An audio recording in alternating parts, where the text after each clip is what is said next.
মিথ্যা অপবাদ এটা এতটা ভয়ঙ্কর যে মিথ্যা অপবাদের কারণে আপনি যদি কাউকে মিথ্যা অপবাদ দেন, সে যদি দুনিয়াতে আপনাকে ক্ষমা করে দেয় তাহলে আলহামদুলিল্লাহ, খুব ভালো।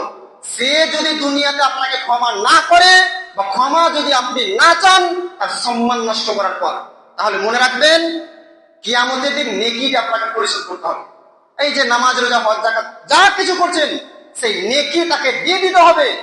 এবং এইভাবে নেকি দিতে দিতে যদি আপনার নেকি শেষ হয়ে যায় তাহলে তার গুনাহগুলো আপনার কাঁধে চাপিয়ে দেওয়া হবে এবং আপনাকে টেনে হিচড়ে জাহান্নামে নিক্ষেপ করা হবে। সুতরাং কাউকে কষ্ট দিয়ে রেখেছেন, কারো বদনাম করেছেন, তার হাত ধরে ক্ষমা চাইতে হবে। একটাই পথ বাঁচার, তার হাত ধরে ক্ষমা চাইতে হবে এবং আল্লাহ সুবহানাহু ওয়া তাআলার নিকট খালিস অন্তরে দোয়া করতে হবে, হে রব্বুল আলামিন, আমি যে পাপ করেছি, যে অপবাদ দিয়েছি, ইনশাআল্লাহ আর জীবনে এই ধরনের অপবাদ দেব না, এই বলে আপনাকে প্রতিজ্ঞা করতে হবে।